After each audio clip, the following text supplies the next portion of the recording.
All right, doesn't get any better than this. The creme de la creme of ingredients, Kyara.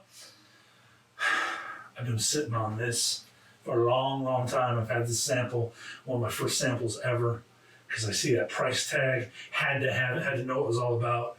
So glad I waited on the review. I've learned so much in a year that if I tried to tackle this a year ago, would not have done it justice. Couple things that I learned throughout it that are going to help this review tremendously. Kyara, the most expensive ingredient in the world. I think over $5 million for a gallon of it for high quality Kyara. That's crazy. On brand and therapeutic fragrance, always bringing you oud, high-end, natural fragrances. This is one of the most expensive in the world fragrances right now. Perfume compositions. Stay tuned. All right. Japanese presentation, Japanese meditation, Kyara by Desir. This is a sample I've had for over a year, generously given to me. I have 7 wearings on this, believe it or not, by Lucky Scent. When I have my big orders, I usually try to ask for something like that, and owner gave it to me. He's been more than generous with me. I got it, and I'm like, this doesn't match the color of the juice, and he wrote a big long thing to me, I assure you it is. And what I smelled, I was like, this stuff is that much being $11.50 for 33 ml. You heard it right, yes, $34.85 an ml. I said that right. Launched in 2000 out of Japan. Let's try this. Yasuyuki Shinohara is the nose behind the perfume. 50-50 all day, every day. Notes include Kyara-grade agarwood, cedarwood, rose otto, patchouli, and sandalwood. Out of the gate, this is one of the cleanest woods I've ever smelled. Like ambergris for woods. Kyara is the most sought after wood in the world. I have seen videos of where people are actually paid a full-time living to hunt this around the world. When somebody puts it up for sale, they go make sure it's legit, they grade the quality of it, and they know the people who they're buying for, if they want it or not, and they have their price limit.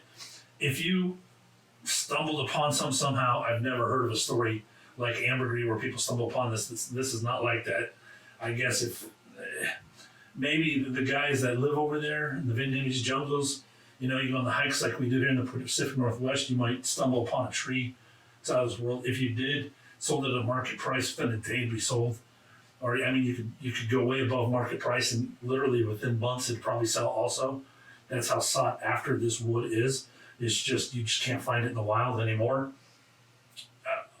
I've smelled it twice now. That's it for me.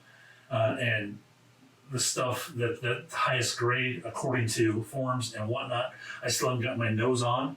And what I have got my nose on, it is different than any oud that I'm used to. Even in this composition, the smell is 100% transcending. It's a shame it just can't be given to everyone whenever they want.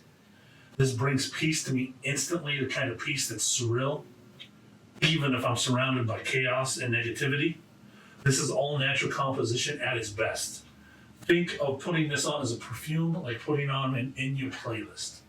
All right, notes are very basic. And yeah, I read them. Right out of the gate, the patchouli comes in, sour citrus patchouli. My first impressions were that it was a yuzu, and yuzu's not listed, and it never burns off. So it's the patchouli actually given that citrus note to it. It blends in and becomes a sharp patchouli throughout the entire wearing. We'll get to that in a little bit.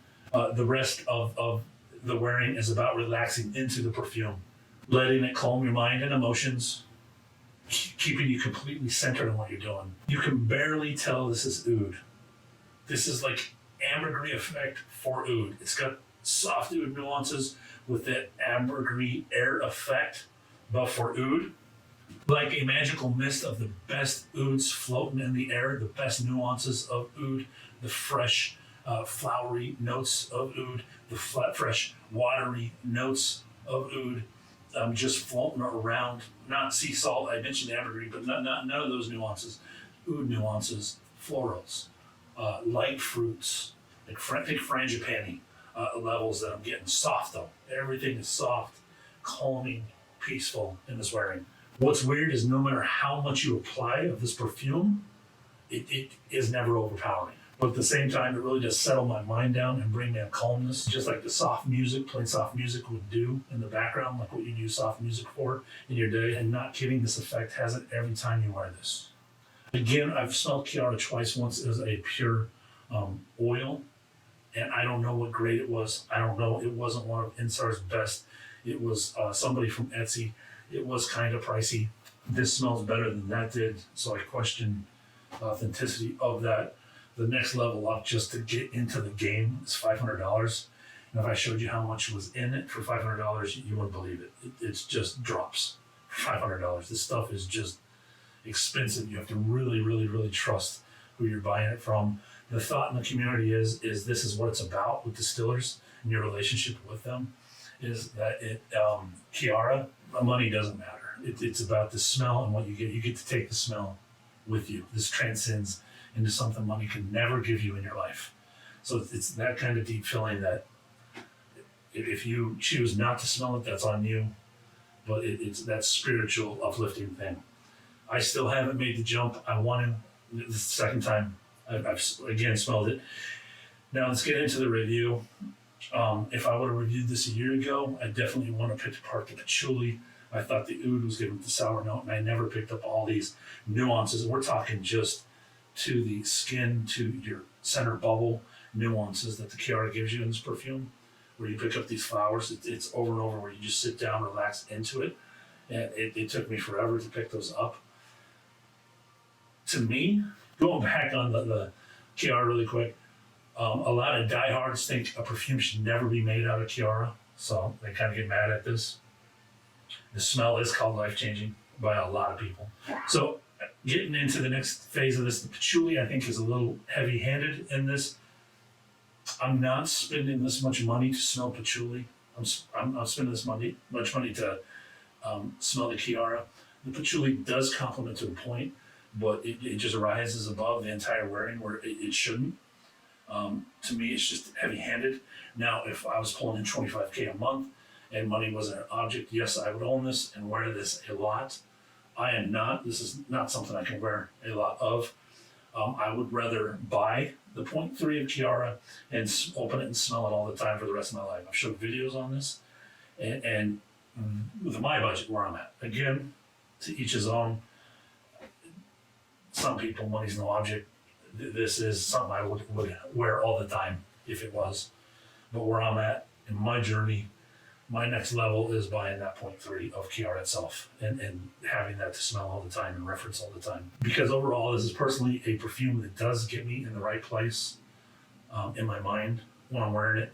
So it's just one of those that is out of my price range, and I had to make that decision where cutoffs are. And cutoffs are definitely there for me. I know people on the channel, it's not. And that's why I'm reporting it, reviewing it. I want to showcase the best stuff this earth has to offer. I want to showcase the best perfume this has to offer. That's why the review.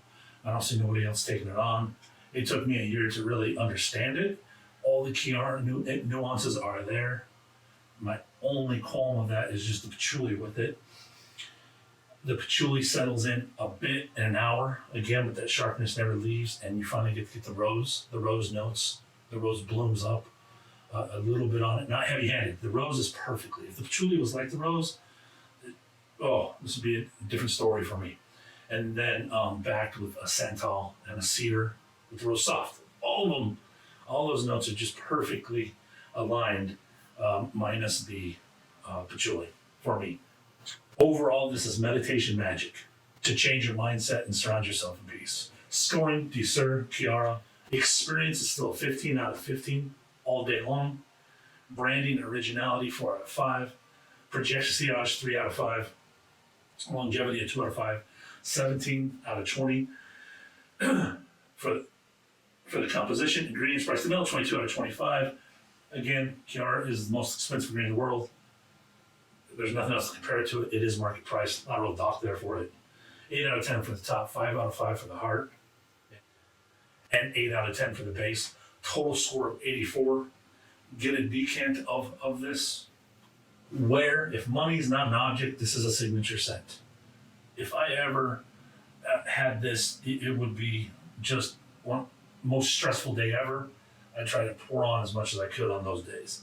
So 4 to 5 times a year, just those heavy, stressful days where you need to have peace. That's what I would use this scent for if it was in my collection. All year long for me, who do I see wearing this? Pat Morita, Mr. Miyagi himself, the sensei himself, Mr. Wax on, wax off, doing things the right way. How many sprays? I go from 1 because of the rarity to 12. You can't spray on enough, it doesn't overpower. It's weird. Again, projection, not more than a foot. Sillage, you pass by people, they have to be really close to even get a sense of this meditation feel of you. They have to give you hugs, be close in your perimeter for this one. And the longevity, 4 hours, 6 at the most with the lightest of skin scents with that patchouli hanging around with all the nuances, the floral and fruity nuances of the oud that I talked about with that ambergris effect. Everyone, all love from my channel. I'm out. You guys be blessed.